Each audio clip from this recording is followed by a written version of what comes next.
లక్షల కోట్ల నిధులు, కాపలాగా పాములు, నాగబంధనం రహస్యం ఏంటో తెలుసా? Hello friends, welcome back to our channel. లక్షల కోట్ల రూపాయల గుప్త నిధులు, భూగర్భంలో దాగి ఉన్న బంగారు నాణాలు, వాటి చుట్టూ పడగ విప్పి కాపలా కాస్తున్న నాగుపాములు, నిధిని తాకగానే వెంటపడే శాపాలు, నాగబంధనం, నాగమణి. ఈ మాటలు వినగానే మనకు ఎన్నో సినిమాలు, ఎన్నో కథలు, ఎన్నో పురాణ గాథలు గుర్తుకు వస్తాయి. కానీ ఒకసారి ఆలోచించండి ఫ్రెండ్స్, నిజంగానే పాములు బంగారాన్ని కాపాడుతాయా?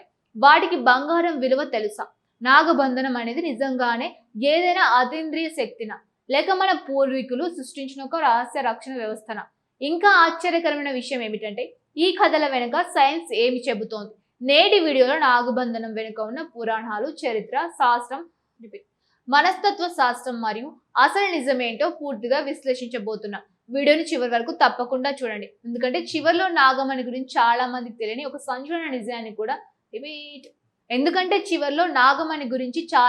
తెలియని ఒక సంచలన నిజాన్ని కూడా తెలుసుకోబోతున్నాం. ఫ్రెండ్స్, మన భారతీయ సంస్కృతిలో నాగులకు ఒక ప్రత్యేక స్థానం ఉంది. నాగులు కేవలం జంతువులు కావు, దైవ స్వరూపాలుగా భావించబడతాయి. శివుడి మెడలో నాగు ఉంటుంది. మహావిష్ణువు ఆదిశేషుడిపై శయనిస్తాడు. నాగపంచమి వంటి పండుగలు కూడా మన సాంప్రదాయంలో భాగం. అందుకే పాముల పట్ల భయం మాత్రమే కాదు, భక్తి కూడా ఏర్పడింది. ఈ ఆధ్యాత్మిక నేపథ్యమే తర్వాత అనేక పురాణ కథలకు కారణమైంది. కాలక్రమేణా రాజులు, సామంతులు, దేవాలయాలు, సంపన్న కుటుంబాలు తమ నిధులను భూగర్భ గదుల్లో దాచేవారు. యుద్ధాలు, దండయాత్రలు, దోపిడీలు ఎక్కువగా జరిగే కాలంలో బంగారం మరియు విలువైన వస్తువులను రక్షించుకోవడం చాలా అవసరం. అందుకే రహస్య గదులు నిర్మించేవారు. కొన్ని సందర్భాల్లో వాటి స్థానాన్ని చాలా కొద్ది మందికి తెలిసేలా చూసేవారు. ఇక్కడ ఒక ఆసక్తికరమైన ప్రశ్న కూడా వస్తుంది. నిధులు దాచిన ప్రదేశాల్లో పాములు ఎందుకు కనిపించేవి? దీనికి సమాధానం పూర్తిగా శాస్త్రీయమైనది. పాత కోటలు, నేల మాలిగలు, భూగర్భ గదులు, పాడుబడిన ఆలయాలు ఇవన్నీ చల్లగా, చీకటిగా, తేమతో నిండి ఉంటాయి. పాములకి ఇవి అత్యంత అనుకూలమైన నివాస ప్రాంతాలు. అందుకే అవి సహజంగానే అక్కడ కనిపిస్తూ ఉంటాయి. ఇంకో ముఖ్యమైన కారణం ఆహారం. ఎక్కడ పాత కట్టడాలు ఉంటాయో అక్కడ ఎలుకలు కూడా ఎక్కువగా ఉంటాయి. పాములకు ఎలుకలు ప్రధాన ఆహారం. అందువల్ల ఆహారం కోసం వచ్చిన పాములు అక్కడే స్థిరపడతాయి. తర్వాత నిధుల కోసం వెతికే వ్యక్తులు ఆ ప్రదేశాల్లో పాముల్ని చూసి అవి నిధిని కాపాడుతున్నాయనే అభిప్రాయానికి వచ్చారు. ఫ్రెండ్స్, ఇప్పుడు మనం నాగబంధనం గురించి మాట్లాడుకుందాం. భారతదేశంలోని అనేక ప్రాంతాల్లో నాగబంధనం అనే పదం చాలా ప్రసిద్ధి చెందింది. ముఖ్యంగా గుప్త నిధుల కథల్లో ఇది తరచూ వినిపిస్తూ ఉంటుంది. కొందరి నమ్మకం ప్రకారం ఒక ప్రత్యేక మంత్రశక్తితో నిధిని రక్షించే ఆధ్యాత్మిక వ్యవస్థను నాగబంధనం అంటారు. ఆ బంధనాన్ని తొలగించకుండా నిధిని తాకితే ప్రమాదం జరుగుతోందని నమ్ముతారు. కానీ సైన్స్ దృష్టిలో చూస్తే నాగబంధనం అనే అతీంద్రియ శక్తికి ఎలాంటి ఆధారాలు లేవు. అయితే ఈ భావన ఎలా పుట్టిందో విశ్లేషిస్తే ఆసక్తికరమైన విషయాలు తెలుస్తాయి. పూర్వకాలంలో రాజులు తమ నిధులను రక్షించుకోవడానికి అనేక రహస్య పద్ధతులు ఉపయోగించేవారు. భూగర్భ గదుల్లో విషవాయువులు ఉండేలా ఏర్పాటు చేయడం, ప్రమాదకర మార్గాలు నిర్మించడం, రహస్య ద్వారాలు ఏర్పాటు చేయడం వంటి పద్ధతులు ఉపయోగించేవారని చరిత్రకారులు చెబుతూ ఉన్నారు. ఒకవేళ ఎవరైనా అనుమతి లేకుండా లోపలికి ప్రవేశిస్తే ప్రమాదం జరిగేది. దీనిని ప్రజలు అతీంద్రియ శక్తిగా భావించడం ప్రారంభించారు. తర్వాత దానికి నాగబంధనం అనే పేరు జత చేయబడింది. కథలు తరతరాలకు వ్యాపించడంతో అది మరింత బలమైన నమ్మకంగా మారింది. ఇప్పుడు మరో ఆసక్తికరమైన అంశం గురించి తెలుసుకుందాం. పాములు నిజంగా పగపడతాయా? చాలా మంది ఒక పామును చంపితే దాని జంట పాము వెంటపడుతుందని నమ్ముతారు. కానీ జంతు శాస్త్రం ప్రకారం పాములకు మనుషుల మాదిరిగా దీర్ఘకాల జ్ఞాపక శక్తి ఉండదు. వాటి మెదడు చాలా ప్రాథమిక అవసరాల కోసం మాత్రమే పనిచేస్తుంది. ఆహారం, రక్షణ, సంతానోత్పత్తి అంతే. ప్రతీకారం తీర్చుకోవడం లేదా పగబట్టడం వంటి భావోద్వేగాలకు శాస్త్రీయ ఆధారాలు లేవు. ఇప్పుడు నాగమణి గురించి మాట్లాడుకుందాం. భారతదేశంలో అత్యంత ప్రసిద్ధ అపోహల్లో నాగమణి ఒకటి. కొన్ని వందల సంవత్సరాలు జీవించిన నాగుపాము తలపై ప్రకాశించే రత్నం ఏర్పడిందని చాలా మంది నమ్ముతారు. రాత్రి వేళాది వెలుగు ఇస్తోందని కూడా కథలు చెబుతారు. కానీ శాస్త్రవేత్తలు ఈ నమ్మకాన్ని పూర్తిగా ఖండించారు.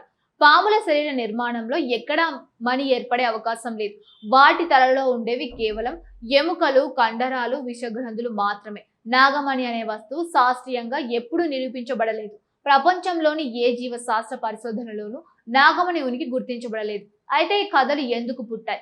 దీనికి కూడా ఒక ఆసక్తికరమైన కారణం ఉంది. అడవుల్లో కొన్ని జీవులు మరియు కొన్ని ఖనిజాలు రాత్రి వేళలో కాంతిని ప్రతిబింబిస్తాయి. కొన్ని సందర్భాల్లో ప్రజలు వాటిని నాగమణిగా భావించి కథలు సృష్టించి ఉండవచ్చు. కాలక్రమేణా అవి పురాణాలుగా మారిపోయాయి. ఫ్రెండ్స్, మనస్తత్వ శాస్త్రం ప్రకారం మనిషి తెలియని విషయాలను రహస్యంగా ఊహించడానికి ఇష్టపడతాడు. ఒక పాడుబడిన కోట, చీకటి గది, లోపల పాము, చుట్టూ నిధుల కథలు ఇవన్నీ కలిసినప్పుడు మన మెదడు సహజంగానే ఒక రహస్య ప్రపంచాన్ని సృష్టిస్తోంది.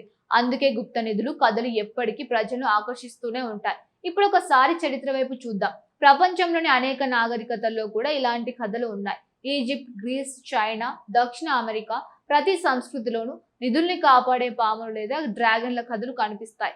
అంటే ఇది కేవలం భారతదేశానికి మాత్రమే పరిమితమైన నమ్మకం కాదు. మానవ నాగరికతలో సాధారణంగా కనిపించే ఒక సాంస్కృతిక అంశం. మరో ఆసక్తికరమైన విషయం ఏమిటంటే పాములు వాస్తవానికి మనుషుల కంటే మనుషులే వాటికి పెద్ద ప్రమాదం. నివాస ప్రాంతాల నాశనం, అడవుల నరికివేత, అక్రమ వేట వీటి కారణంగా అనేక జాతుల పాములు అంతరించిపోతూ ఉన్నాయి. అయినప్పటికీ మనం ఇప్పటికీ వాటికి భయానక జీవులుగా మాత్రమే చూస్తున్నాం. వాస్తవానికి పాములు ప్రకృతి సమతుల్యతలో కీలక పాత్ర పోషిస్తాయి.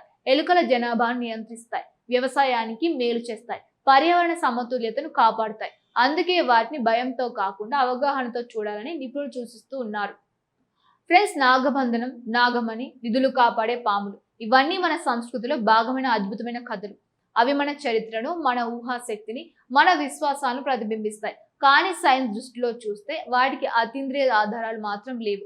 వాటి వెనుక ఉన్న నిజాలు జీవశాస్త్రం, పర్యావరణం, చరిత్ర మరియు మానవ మనస్తత్వ శాస్త్రంతో ముడిపడి ఉన్నాయి. అయితే ఒక విషయం మాత్రం నిజం, ఈ కథలు లేకపోతే మన సంస్కృతిలోని మిస్టరీలు కూడా ఉండేవి కావు. నాగబంధనం నిజమా కాదా అనేది పక్కన పెడితే అది మన ఊహాశక్తిని ఇప్పటికీ ఆకర్షిస్తూనే ఉంది. అందుకే ఈ కథలు తరతరాలుగా జీవిస్తూ ఉన్నాయి. మరి ఫ్రెండ్స్, మీరు నాగబంధనం గురించి ఏమనుకుంటున్నారు? ఇది కేవలం ఒక అపోహన, లేక ఇంకా మనకు తెలియని ఏదైనా రహస్యం దాగి ఉందా? మీ అభిప్రాయాన్ని కామెంట్లో తప్పకుండా తెలియజేయండి. వీడియో మీకు నచ్చితే లైక్ చేయండి, మీ ఫ్రెండ్స్తో షేర్ చేయండి. ఇలాంటి ఆసక్తికరమైన మిస్టరీలు, శాస్త్రీయ విశ్లేషణలు, పురాణ రహస్యాల కోసం మా ఛానల్ వెంటనే సబ్స్క్రైబ్ చేసుకోండి. బెల్ ఐకాన్ ప్రెస్ చేయడం మర్చిపోకండి. మరో అద్భుతమైన కథనంతో త్వరలో కలుద్దాం. అప్పటి వరకు జాగ్రత్తగా ఉండండి. Thank you for watching.